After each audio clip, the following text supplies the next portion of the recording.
Goal Registro! Yes, it's nearly World Cup time and we're very excited, which is why the register is swaying to the hypnotic samba beat today of storage management. We are simplifying storage management for you today. So we're excited about the World Cup though, and just in case you're watching this on the recorded version, wow, wasn't that amazing? I still can't believe that was a goal. Anyway. So when we're thinking about the hypnotic samba beat of storage management, we want you to be able to control your storage sprawl. And so we have a couple of people who are going to help you do it. So today, from Hewlett-Packard, at the far end, hello James, welcome back. You've been to our studio before. I have, yes, yeah, thanks for having me back. So my name's James Hall, I'm one of the strategists for the HP primary storage business covering Europe. Now, this time last year you were in the studio and you were doing Flash, weren't you? And yes. yeah, that got a lot of people interested in it. Good. And so this one's, we're looking at the bigger picture, aren't we? Yes. Today. Yeah. So yeah. All of your storage. All of storage, but in particular, you know, how do we keep it simple and how do we make it easy, you know, and how do we make customers be able to do things more efficiently? Yeah. Okay. Now you're packing the midfield at HP today, because also today you have Martin. You've come along as well. So Martin, which bit of HP are you from? Okay, so Martin Riley, I'm responsible for the Converged Infrastructure marketing program in Europe, Middle East and Africa. And I've been involved in this converged infrastructure movement since its early inception, around 2006 or thereabouts. So you're a sort of, you're talking about the whole thing, where the storage fits. Yeah, in terms of the entire solution for the data center, whether it be storage, network, servers, management, the whole picture. Foundation for a data center. And people still think of storage as an afterthought, don't they? They do. Yeah. You know, so servers are the big sexy thing, storage is the next, and then you know, how do you glue it together? That's the network. So yes, it's definitely conceived as an afterthought. Okay, now also keeping things safe at the back for us today is from Freeform Dynamics. It's Dr. Stats. The Dark Lord is back. Tony Locke, welcome back to our studio. Thanks a lot, Tim. Good to be back. Now, for people who don't know, we have talked about this before. For people who don't know, you were a footballer before, weren't you? I was brought up over Hackney Marshes playing football many decades ago. I was a sweeper. I'm the centre back. If things had worked out a little bit differently, you would have gone into the football game yourself. You got quite a long way down the road. If there was luck, but anyway, I decided being an analyst was much more fun.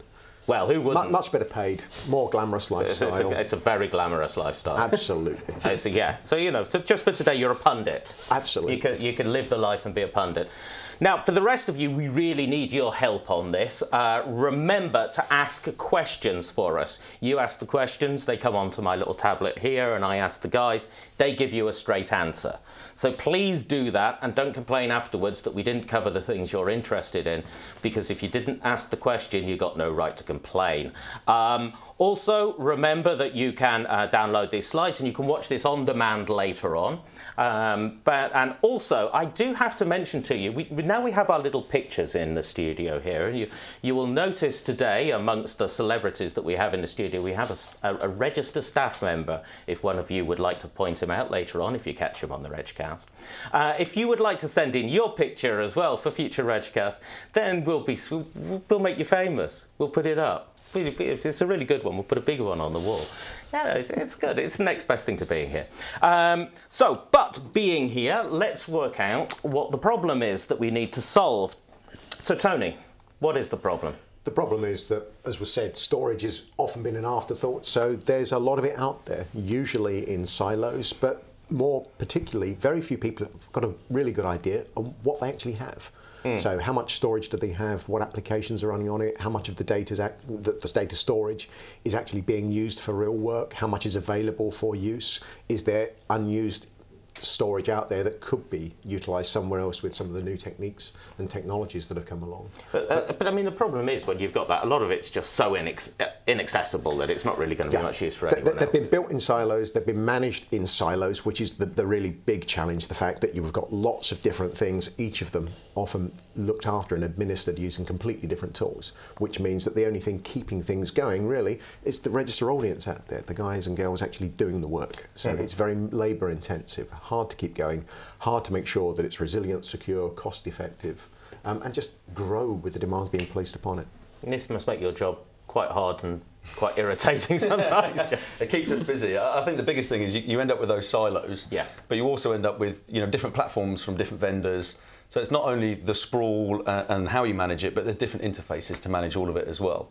So do you keep all your guys skilled or your girls skilled, in all of them, or do certain people look after certain things, and then if someone leaves, does all the information and all their knowledge walk out the building? So you've got the physical aspect and also the kind of the management aspect of actually dealing with the people that are dealing with the technology and the different technologies that are sitting there. So the storage department or the storage person is now probably one of the busiest people.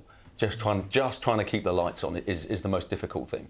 And this isn't a rip and replace Regcast, this one. No, we're talking mostly about how you can look at what you've got and make that as useful as possible. Yeah, so there's two elements. There's the yes, we can help with products, but there's also, and that's why Martin's here, is actually yes, we can help with, well, how do we take what you've got and maybe automate some of that to relieve some of the pressure? Or how do we do both of those things at once, or maybe do it step by step? So I think what I've seen really interesting over my career is that everything has got more and more integrated, and that should drive simplicity. But the thing is, everything is more and more connected. So actually, everything's got more and more complex. So the whole management scenario now isn't about a storage stack or a network stack or a server stack. It's about managing the whole stack. And that's much harder unless you put a strategy behind how do you approach that. And do you find that, I mean, you talk to a lot of customers and they're thinking about, especially with things like cloud coming along, they're thinking about management in a much bigger way now. Is storage still a sort of Cinderella in all of that? It gets thought of too late and too little. Well, I think it's perceived at different levels. I think storage looks after storage, and we have people looking after the enterprise. And trying to connect those two things together is really, really difficult. So as the business drives forward, storage is trying to catch up and is the last thing people think about when they're thinking about the delivery of an application out to to the World Wide Web. So yeah, it is seen as an afterthought.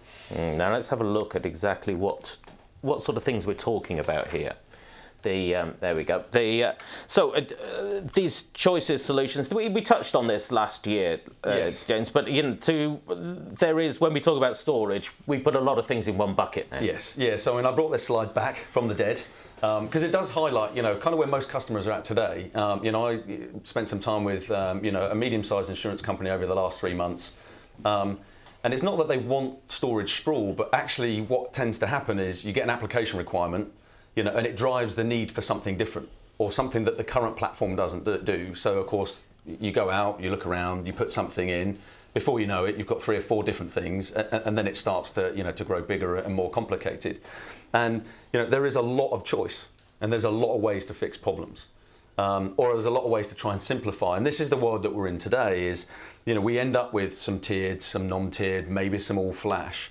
And we end up with that because I'm doing VDI and I don't want to mix VDI with my traditional workloads, or I've got one application that this, in the example of my insurance company, a modelling one, so how do they give policies where they model weather in different places, so it becomes the most critical thing. Okay, well that goes on its own and it goes on something nice and fast and it looks completely different to everything else we're used to, and it just cascades. And once you've done it once, it becomes a lot easier. Oh, we did that for that application, so why don't we do it for the next one? So that that's the kind of force, and the storage guys and girls, they're kind of like sometimes they're involved, sometimes they're not. If it's driven from a business perspective, sometimes it just lands in the data center and it's theirs to manage. So there's all these kind of things that are happening, on top of the day job, and that's why you're kind of firefighting, keeping the lights on, and then trying to look at new technologies. And we often forget, well, okay, if I bolt this in, what happens to my management? Do I need to learn something else? Do I need to give this to someone to look after, or can he or she that's looking after the current storage go and do it? And it's constant, absolutely constant at the moment. And the really interesting thing now is that whilst all of these elements of storage are being built in silos, the expectation now from the register audience, literally a survey that we carried out just a few months ago that we've not fully published the results yet from because we've not finished analysing it, show that people expect to reuse the storage that they buy for different things as it gets older. So it may have been bought for... reasonable. Yeah, absolutely. It may have been bought, for one business need today, and it was really fast, great storage. But, in 3 years' time, we're probably going to want to use it for something else because it's not quite good enough to keep going with the particular application now.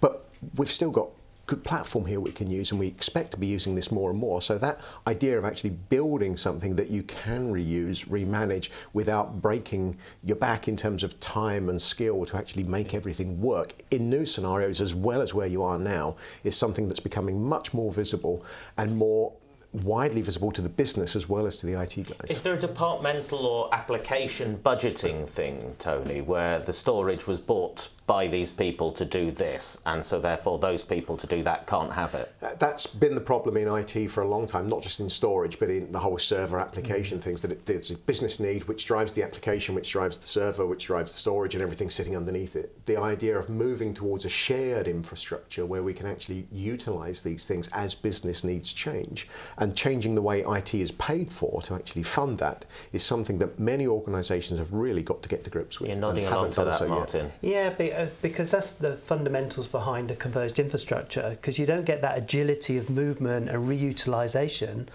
by accident. You have to design the underpinnings of that to be able to bridge the gap between legacy storage, dare I call it that, and new world storage. There are two different worlds, but you have to be able to bridge the gap between that. And to do that, you need the right management tools, you need the right network infrastructure, and so on and so forth. So for me, that agility you have to build in. It just doesn't happen. Now, you put together this, talking about some of the new... Yeah. So how needs are expanding, not just the amount of storage is expanding, but the needs for it. So interesting enough, what we find with a lot of the customers that we talk to, the conversation is much more now with the line of business. So where we used to be talking exclusively to IT route storage, is now the line of business. And the line of business is saying, I need to give a new service because I want to take advantage of this new world of mobile apps for the teenagers. Where they're all going to go out for nightclubs tonight. How do I link taxis to nightclubs? All of this brand new world of apps on your phone. There's an app for everything. So the line of business wants to make money out of this stuff. So of course they're driving forward, and the poor old storage guys trying to keep up with this increased demand, which is being driven by just an explosion of data which is being generated by these apps all over the place. Buying handbags off the internet. The whole thing has just gone mad. So when you look at this massive explosion in demand, it's not just the storage. It's the network has suddenly just been blitzed with bandwidth requirements. The server guys, that old world of, build a stack and operate that stack until you retire it, is gone. So, the line of business is driving forward. If IT can't keep up, whether it be storage, server or networking, the IT department has got to keep up. And to do that, you've got to have a different approach. Now, does the wrong storage decision when you're building that, does that have an impact forward on all these other things that you were talking about on the network, the server loads, that sort of thing? It'll hold you back. It's not impossible, but it will delay your move forward. And what will also happen is the line of businesses will become more and more frustrated with their inability to deliver the mobile apps and all the rest of it. And they'll go, well, I can buy that from the cloud. And I can buy it for pennies. So I'll bypass the IT department. And then it becomes a purchasing decision, not an IT decision. An IT so architecture we decision. have to together drive forward as a business, because if IT and the business are not aligned on this, and we're getting the wrong storage decisions being made and the wrong networking decisions being made, then your ability to take advantage of this new world is completely compromised. It's often not making the wrong decisions, it's just not making any decisions. So it's thinking in the silo still rather than thinking about having a structure that is flexible. And I think that's probably one of the key points today. And I spent time with some really big customers recently, and they're looking at converged infrastructures, and storage is, it's always the bottom piece. but they're in towers, you know, so I've got a Unix team and a Windows team and a storage team. Now, I may not have that in a smaller organisation, but I've got the storage person and the Windows person. That model has to change.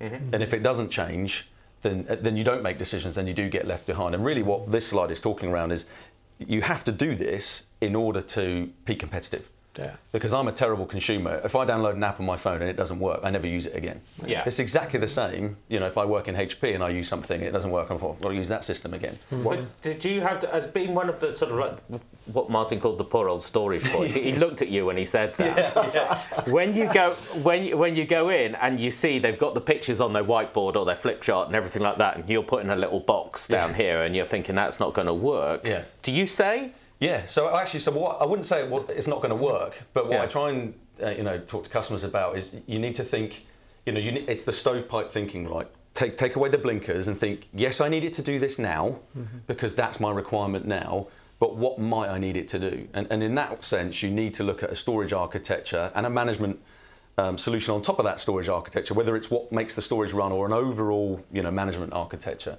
that enables that.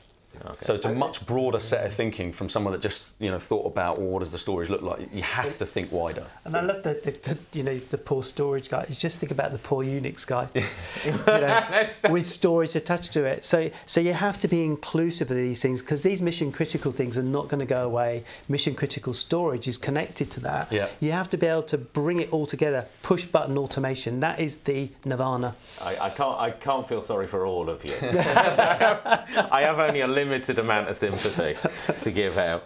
Now, look, when we're looking at storage management, James, you've picked out here some particular problems that are going to show up. Yeah. So again, broaden the thinking. We think about storage, about uptime, recovery point, recovery time, how fast does it need to go, and how much do I need? And they are all absolutely critical.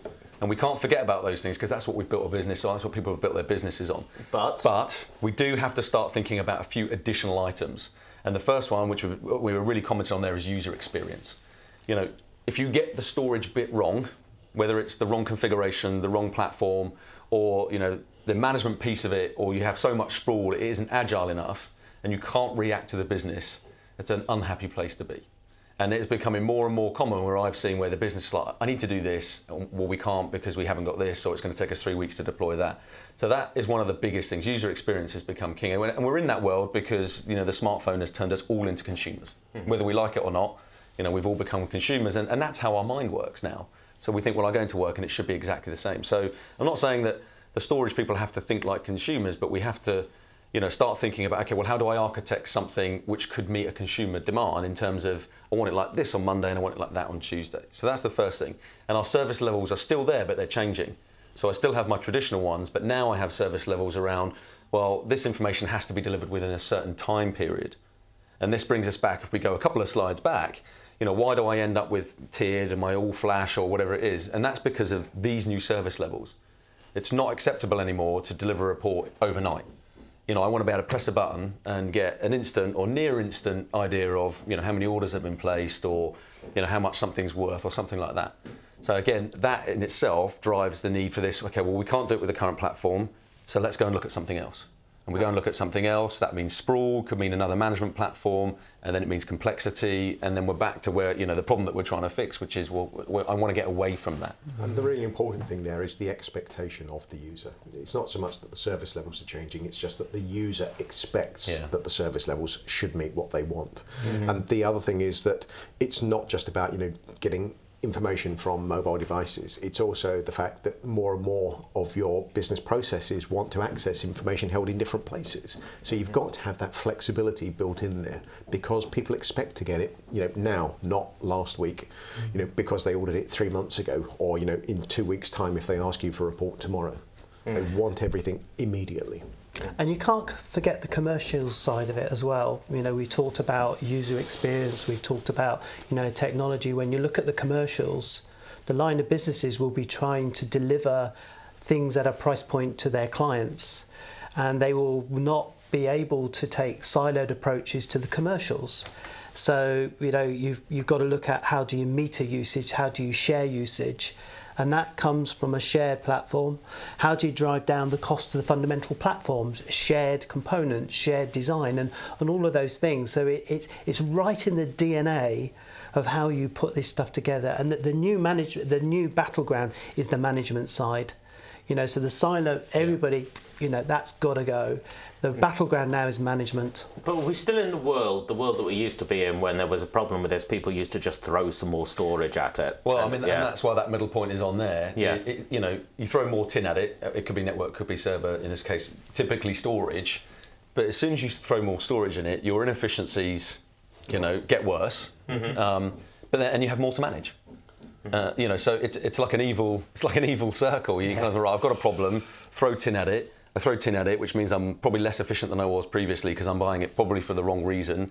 And then someone has to manage it. There's more to manage. It might be a different product, So so it's breaking that cycle, and that is part of the stovepipe type. I'm going to buy the stack for this. And it's not just the acquisition costs that go up. It's the operational costs, and that could be just electricity, it could be space, it's certainly people's time. The risk goes up because you've got more platforms to make sure they're properly backed up and secured and everything else.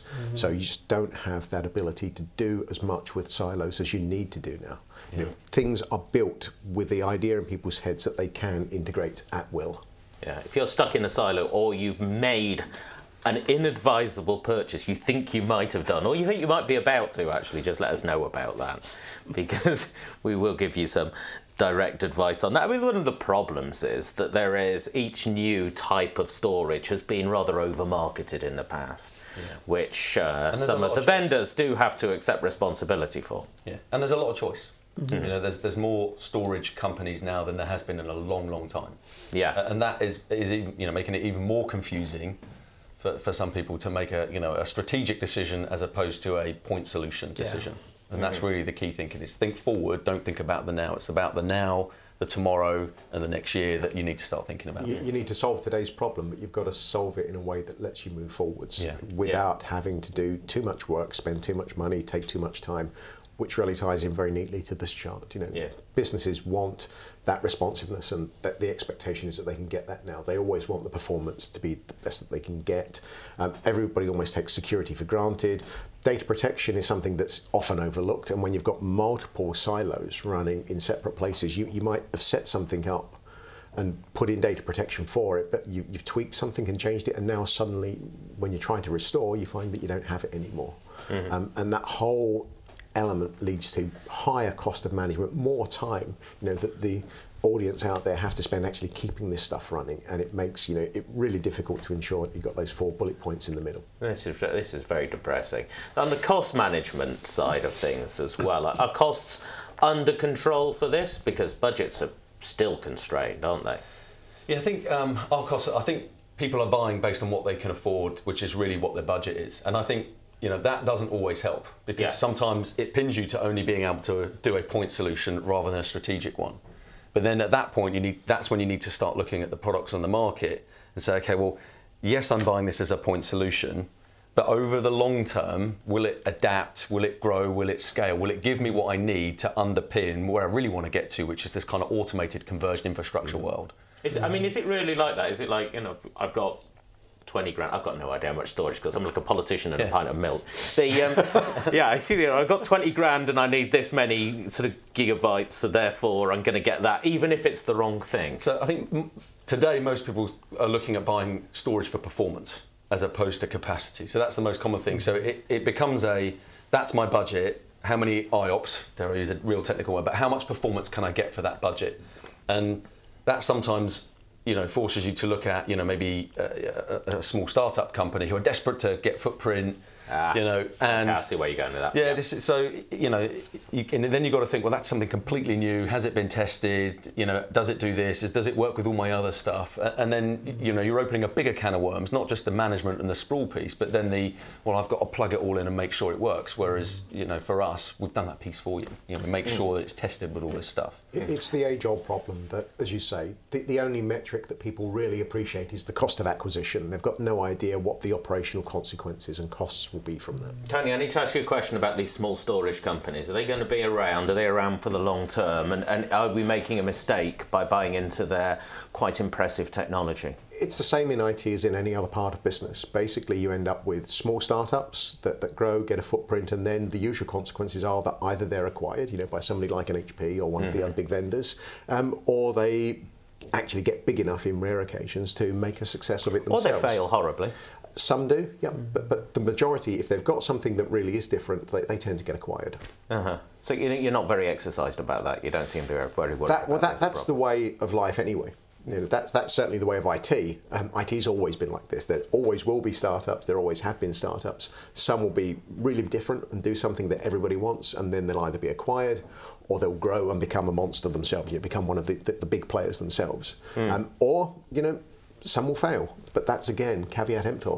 Buyer beware. You've got to make sure what you're buying. I'm actually interested in anyone in the audience who's bought in, especially after our Flash. Talking about Flash last year when it was so hyped, but there were so many risks of making inadvisable purchases. If you have been if you've actually made a good decision, we'd like to hear about that. We'd also like to hear about the bad ones as well, or if you feel there's a risk of a bad one, let us know. This sad time that we've been having, Tony, talking about these things, looking at your IT report card, it doesn't actually look quite that bad. No. Not everything's wrong. We're just trying to raise that doom and despondency that we've managed to put into the webcast so far. I'm going to cheer up very soon. I was going to say, basically, the report card says that whilst IT always gets a lot of criticism when things are not perfect, actually things are not too bad, but there's certainly room for improvement. As you can see from the right-hand side of the chart, there are areas where the IT guys and gals out there know that there are things that could be improved. So lots of opportunities. So let's concentrate on improving them. So let's just to summarise this part of what we've been talking about. So we've got the problem, the capacity underutilisation, first of all. So we've got lots of data growing all over the place.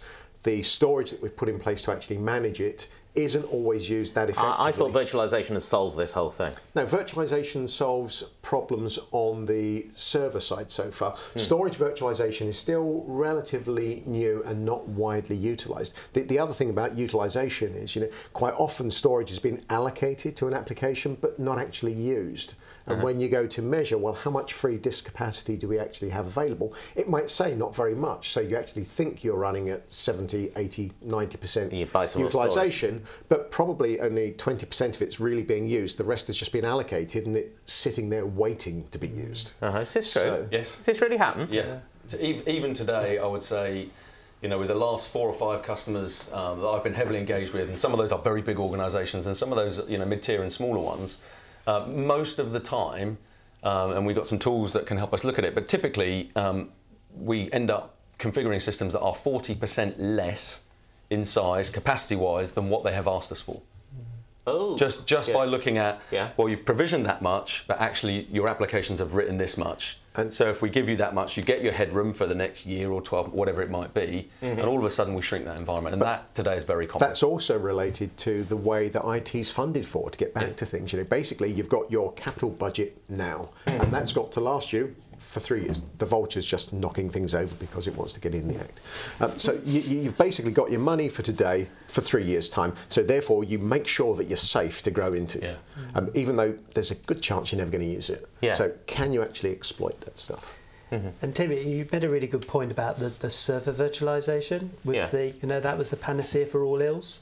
So what you end up with is not server sprawl. You now got virtual server sprawl, which is actually harder to manage than physical server sprawl, because where is it? Can I see it? It's hard to spot it. You can't look at it. But the virtual server sprawl has caused a storage problem. Yeah, massively. Connecting virtual servers to virtual storage, and the problem has actually got bigger through virtualization than smaller. See, I was with a well-known high street retailer, and which one? It's one that you buy food at. Okay, so that narrows it down to about 3 or 4. What does it begin with? I'm not going to reveal a name. Okay. So we're designing what they would call like a T block. So it's compute, network, and storage, and the T block is designed for 10,000 VMs, and they're currently going through one of those every 3 to 6 months. So that gives you an idea. So it's not feasible to put in 20,000 servers every 6 physical servers, but it's really easy to sprawl VMs. Yeah. And you know, it's killing their storage. Yeah. Because there's just so much. I mean, you got one virtual machine might be doing almost nothing, but it's doing something.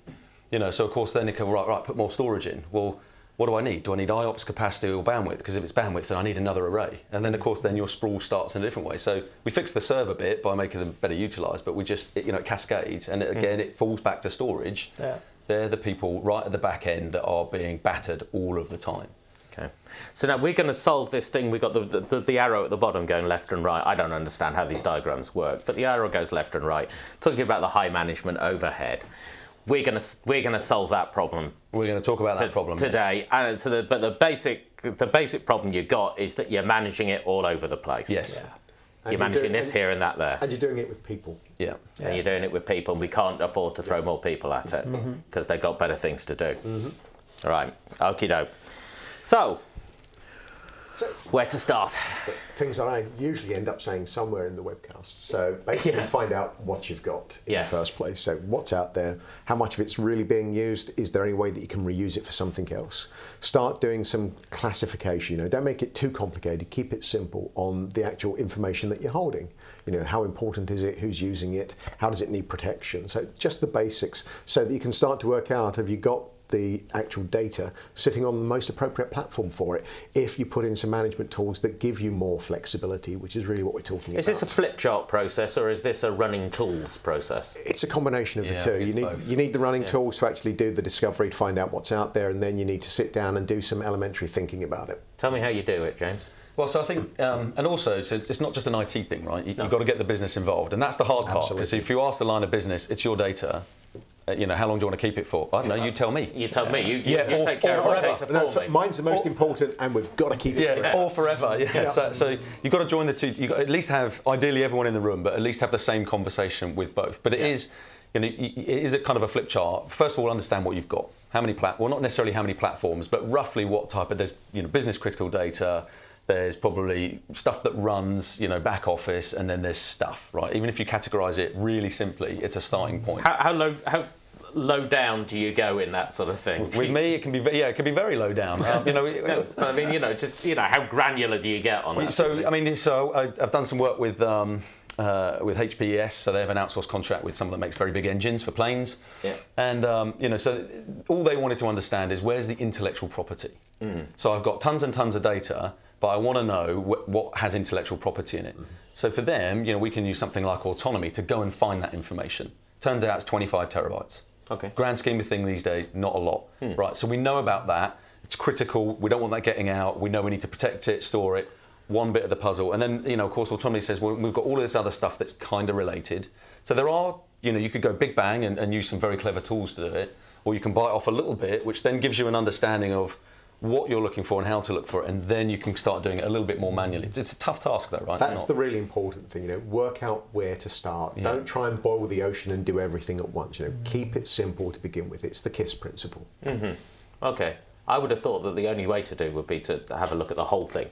See it in the biggest picture first. Yeah, I mean that's the nirvana, isn't it? But yeah. It's too hard. It's too hard. You've got like Tony says, you've got to find step by step by step. Eat the elephant, you know, one mouthful at a time. Yeah. If you're a business that does everything, you know, that does all of your transactions via email, you know, and you know that in there's sensitive data or whatever, start with email. If you do all of your trading online, and at the back end of that, you know, there's some kind of system that manages all of the sales, then start with that. Or it might be just your file data.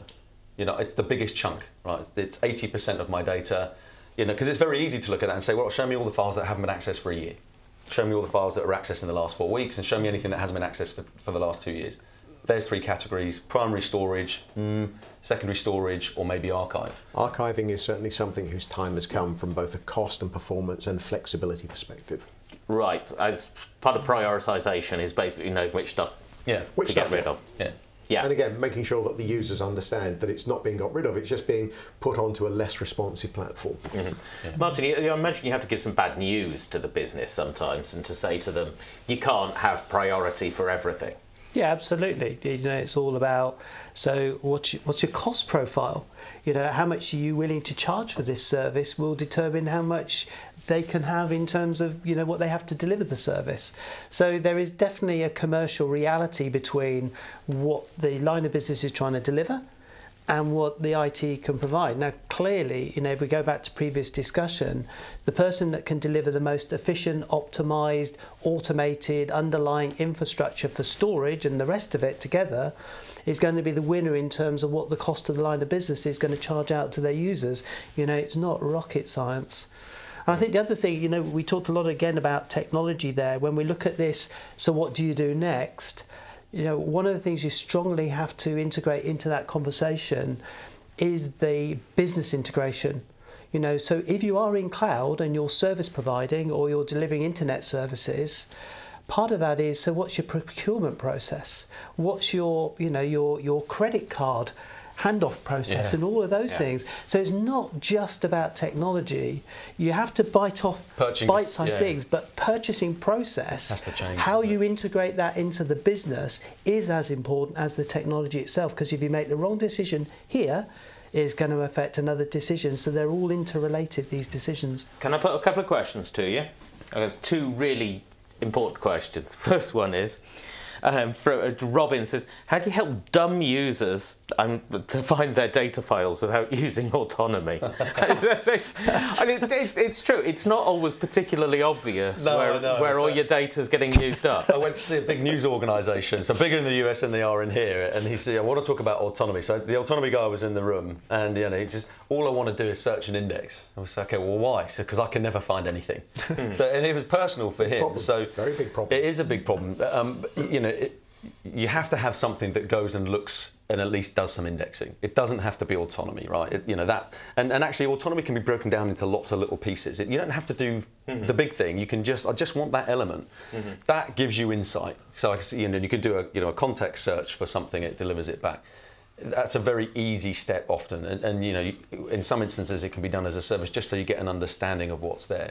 But look for a search. You know, it's like Google, right? You want the Google for your users, which is, I remember this file called this. Where is it? So think about the consumer world. That can be done quite easily. Okay, so but it's, I mean, there is no alternative to the process of, you know, if you want to find out where your data sits, you know, you have to. There are many tools to use. But you have to go through that. Unless you want to sit there manually and, you know, try and, you know, say, I'm going to look at a file system and look at the last access date, you know, sort by age. You could do that on a Windows server, right? It's not something you're going to do for 25, 50 terabytes. We're talking about efficiency here. Exactly. It's not the best. We're trying to do some automation here, rather than just give the guys out there even more what to do. Okay, but so Bobby's got a question as well. He's got an idea. Maybe use cloud storage for more of this. Just punt a lot of this stuff to the cloud. That seems to be reasonable. So I think cloud storage has its place. A lot of it will be down to data residency, where your data is going to be held versus the regulations of your country and all of those good things. But get that sorted out, then, you know, how much of this stuff can you just simplify by saying, let's stop this whole process that we've been getting unhappy about. You've still got to pay for cloud storage. It's free. And quite often, but they sort out the architecture. But if you're pushing an awful lot of data out to the cloud, then it may be cheaper to do it internally. The other thing is that moving lots of data around isn't easy. No. You know, it's got a gravity and stickiness all of its own. It's hard to move data in big volumes. And finding it is no easier in the cloud than it is in your own private storage environment. Okay. In fact, it could even be worse. Just because you pushed it there doesn't mean you can find it again. Give me a case, though, where cloud storage is going to be a practical way to do things, just to simplify things. Maybe something like if you've got a backup copy, and you want to keep a secondary copy of it rather than put it onto tape and ship those out to the bank or under the bed at home. Take your backup copy and put the second copy of it off-site, so that if you do have a local disaster, you've still got a backup copy off-site that you can access. That's an obvious one. And I think SMB is a really, you know, small businesses are a really good area for for cloud storage. I just have to take my own son and his business. He can't afford one of these, massive storage environments for his own business. So his cost profile of his business is driving him out to cloud storage. And is his data mission critical? Probably not. So it's good enough storage for his type of environment, but he still needs 24/7 access. For him to do that on his own, impossible. It comes back to that process, the thing that we were talking about in the process before, about being able to be strict with yourself about which data really is essential. Yes. And in which way. And that's the stuff that the business line managers have to come to agreement on, because otherwise everyone says mine's the most important. So you really do need the person at the top with the big stick to make sure that it comes down, because it costs money to store things.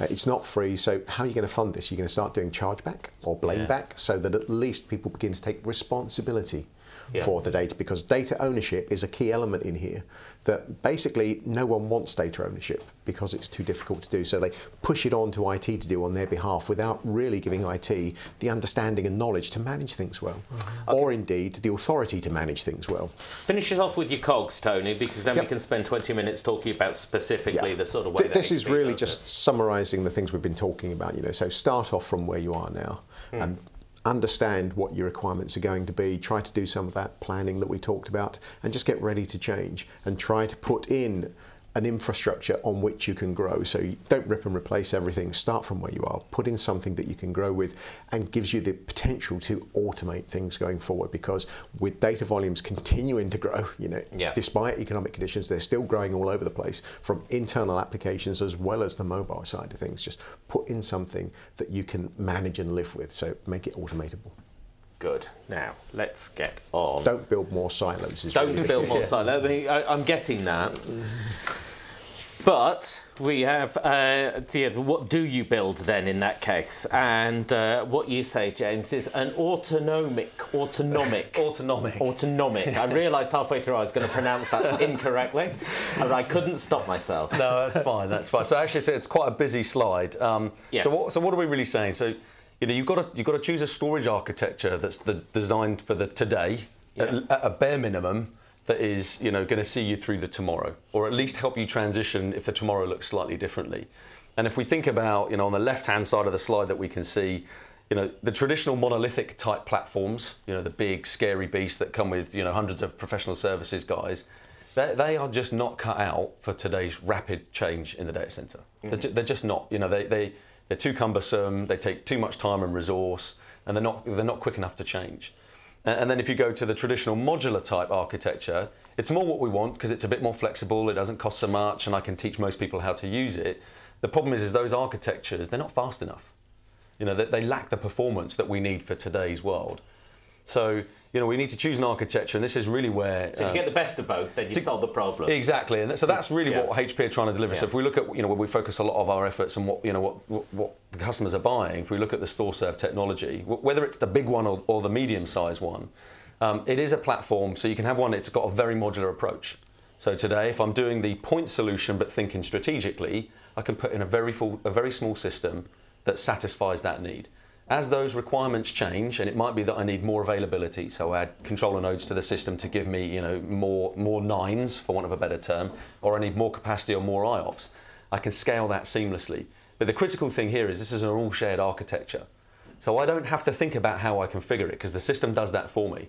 I just need to tell it how big I want a volume to be and which server is going to use it, and the array does the rest. So when we talk about the sprawl, well, if I've got a system that grows this way and that way, then I can accommodate a large proportion of that sprawl.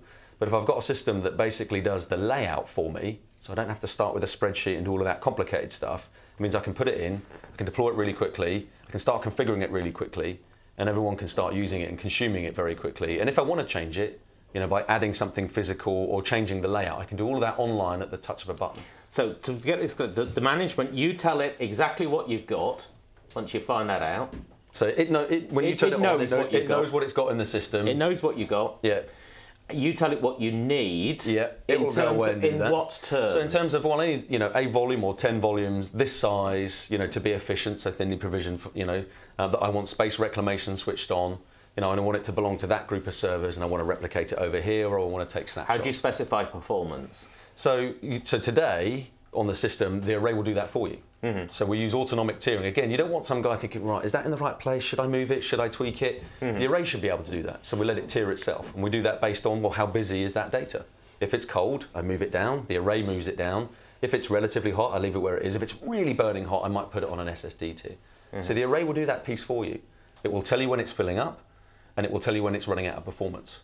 So what we almost want is, you know, initial configuration, and then as you add service to it, you do a bit more configuration, and then you just kind of sit back, and when it's screaming at you that it's running out of space and running out of performance, you check back, look at what the system's doing, decide what the best upgrade is, what type of disk you want to add, if it's another pair of nodes, for example, and carry on.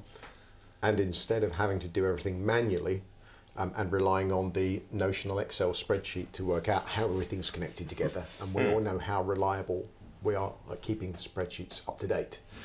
So that when you do make a change, you make a change that the system understands, and the system does all the clever stuff in the middle there. And you don't actually break anything when you're doing the change manually, which is quite often what happens. Yes, yeah. So it's an interesting paradigm for some customers, because, you know, I was with one the other day, and we want to move some volumes between different tiers of storage, and it's an online process, right? And all he's got to do is actually right-click the mouse and tell the system to do it. He's got to go through change control. I'm like, well, I know we're moving it from one place to another, but it's totally non-disruptive, and it's going to take you less than 5 seconds to make the clicks, but it's going to take you 4 days to get the change through. The processes have to change. Something we've talked about before, change control in the larger enterprises where there are very tight restraints on things, for good reasons in the past, to stop people breaking things accidentally. Need some changing. But there are some changes you can make that might no longer require change control. Others absolutely will require all that formal stuff wrapped around it. Some stuff now you don't need to. That's what the question I was going to ask. Martin, you could take this because you're our big picture guy. Right. When we were talking about cloud in the studio a couple of weeks ago, we were talking about the process of getting used to managing your cloud. And so first of all, you want to be very careful about exactly what you automate until you get your automation that's suggesting to you the things that you would have done anyway, and then you feel that you can trust it. Is there that process of learning trust with this storage architecture, or just basically do you want it to get on with it because there's nothing really to learn? Well, I think you want it to get on with it, but you want to see what it's doing. Yeah. So you want the ability to inspect, but not do the management for you. Because if it's doing everything you expect it to do, why would you touch it? You know, a really good thing for me was I used to do the pay-as-you-use storage program 10 years ago. I wished I'd had this architecture 10 years ago, because measurement of what was allocated out, measurement of what was actually used rather than allocated, pricing multi-tiered disks in terms of, well, we didn't have static disks at that time, but, you know, big, small, the putting out to backup was absolute nightmare, because it required, as Tony quite rightly says, an army of guys with spreadsheets going through and inspecting the logs to work out where everything was. So it made utility or pay-as-you-use storage almost impractical, because you spent more money tracking and measuring than you did in the business of actually serving up storage. So this is absolutely what you require in terms of cloud-based storage, because you have to be able to automate it, but you want to be able to see what it's doing. Okay, question for you, James. Dale, I wonder if it was our Dale. Says this is HSM renamed. No, so tiering is, no. So actually, this is a really common misconception. So the idea of tiering in a storage platform is to put IOPS in the right place. Right. So if I've got a tiering solution that is putting, and you know, let's be clear, if you look at across our install base, the telemetry data that our arrays send home, 60% of all IOPS come from less than 3% of the written data, by and large. So if I can put that 3% in a very small tier of SSD, it means that I can then fill my other tiers of storage full of data without worrying about performance. That is what tiering is about. The net result is stuff does move from high to medium to low, but it does that without the application or the file system knowing. So you can kind of say, yes, it is a bit like HSM, but that's really not what it's designed for. It's designed to put the performance in the right place so you can fill each tier of storage. It's automatic HSM. Yeah. So it doesn't need people involved. Yeah. So it takes away a lot of the risk and lets you focus more on the performance rather than on the tiering. Yeah. So and the automated aspect of it is the fundamental part of it, Yes. isn't it? Because we've exceeded our ability to be able to manage this. Yes, and actually, you know, if you've got the right hardware architecture, the only way to do the automation piece and the tiering and to make it easy and agile and to bolt it into, you know, bigger management tools or cloud is to make sure at the back end it's highly virtualized. Because if we look at the left-hand side, which was the traditional way, I get some disks and I put a LUN on it. For a lot of our competitors, that hasn't changed. I just call it a storage group or a storage pool, and I put more disks in it. So I'm kind of creating these little ring-fenced environments.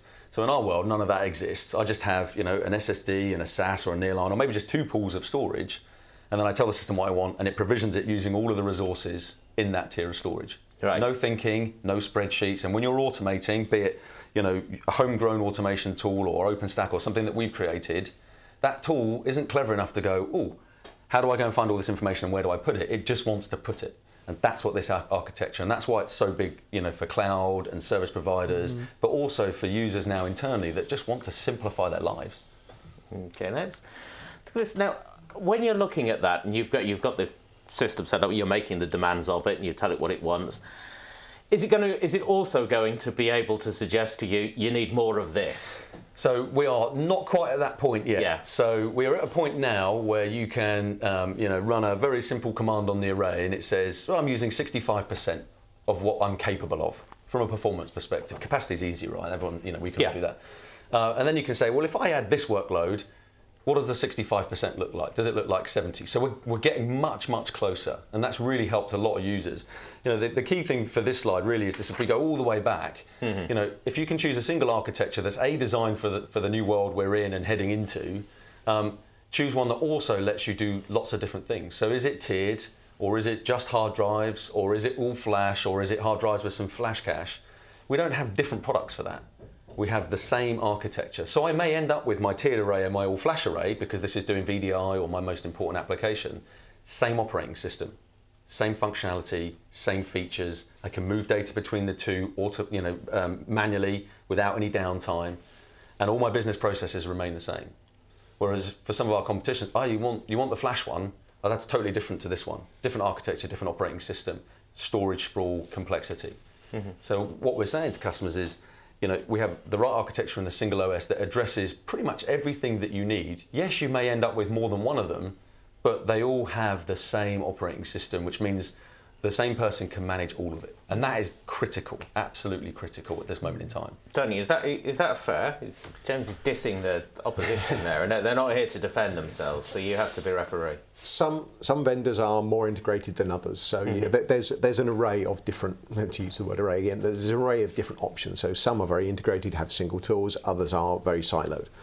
Some are a mix of the two. But again, the important thing is to be able to do things automatically. So James just said there that, you know, people do understand how much, you know, free disk space they've got. Well, they don't, because we've got that thing about allocated versus utilised again, and that's something that the newer platforms can actually get over, what the old ones couldn't. And so that's still a challenge in there.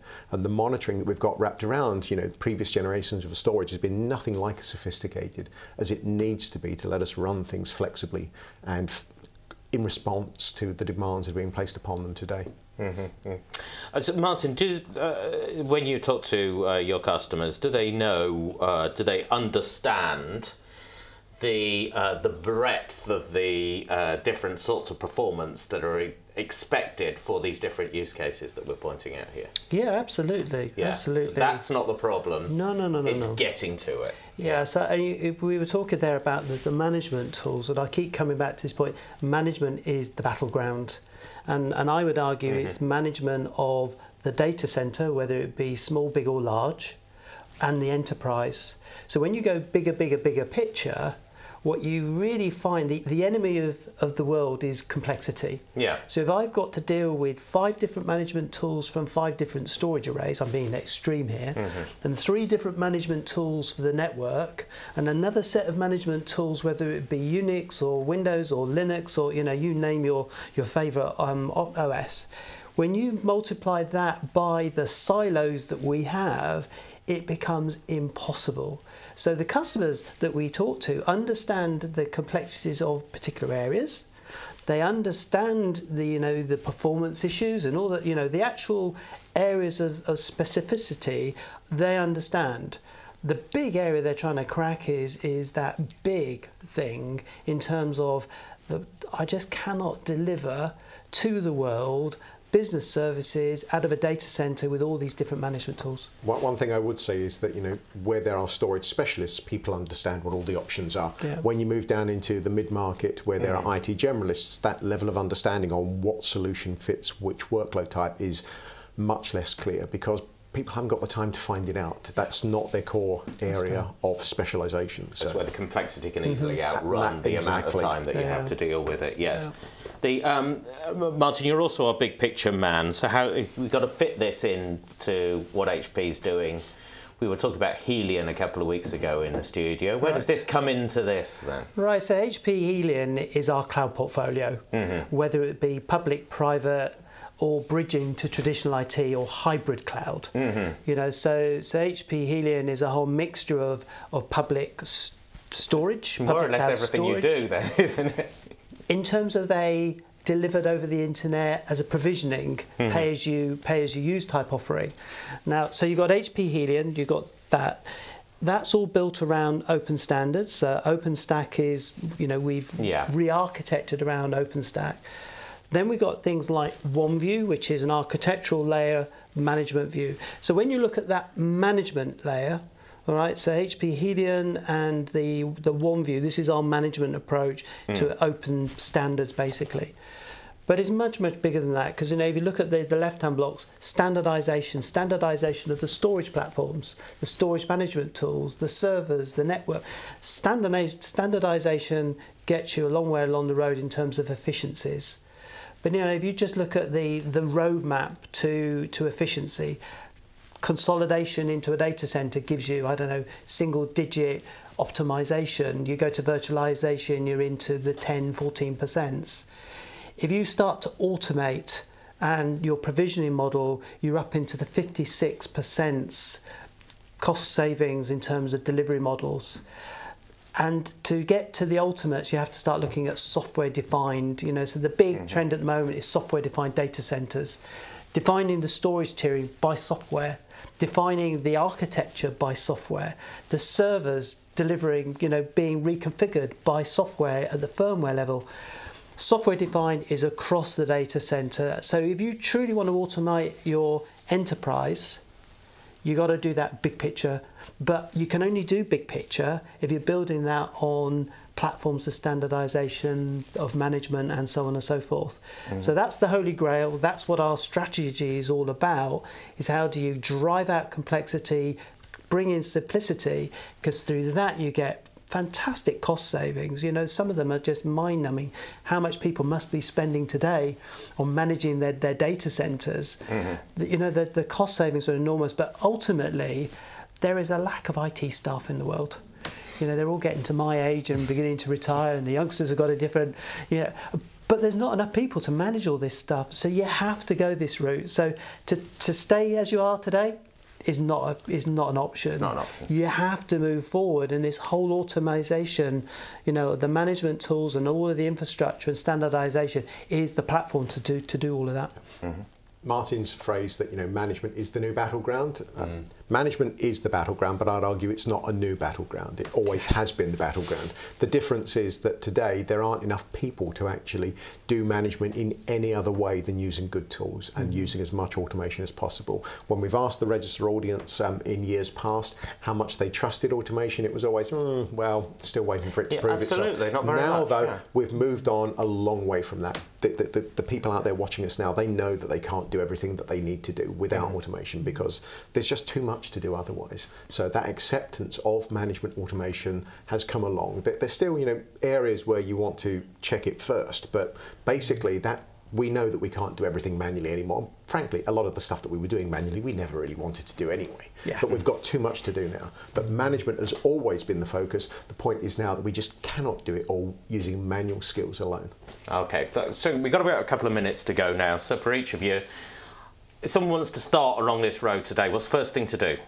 James, you take that one. So I think first thing to do is standardisation, but we're not just talking storage here. So take stock of what you've got, think about where you want to go. You know, what's the aim? Is the aim automation? For a lot of people it is. So think, okay, what have I got now that I can carry on using? And what do I need to add? And then break it down into slightly smaller chunks as to, okay, what do I want to automate first? Because doing everything in one go is, you know, it's a big priority. Yeah, so priorities. It's always about priorities. Yeah. So have a look at it, you know, get the house in order and then start to look at long term, what's the plan? Martin? And I think, you know, with cloud being a big thing at the moment, is go look at what provisioning model you really want to do. So is a cloud provisioning model the type of model that works for your business?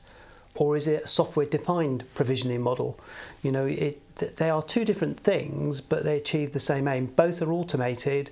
One's pay as you consume, the other one is not. So again, go back to your business requirements. Does cloud really work for you? Does software-defined work for you? Or actually, does a hybrid work for you? So just go look at your provisioning models. Get up very quickly, Tony. Basically, look at how you budget for IT, because that's the biggest inhibiting factor now. I think a lot of the technology elements are going away, but how you actually pay for this has got to change. Lovely. Well, we've run out of time, guys. Thank you very much for that. That was great. And and for our Reg audience, thank you very much for watching, and thank you very much for your questions. Let us know what you thought of this afterwards, because we do more of what you want at the Reg, less of what you don't want. And remember to send in your pictures if you want to be on our wall and to be famous for your families. Now, enjoy the football over the next few weeks, but don't forget about storage management, because that problem's still going to be there after the World Cup final. So from all of us here at The Register, I've been Tim Phillips, and goodbye.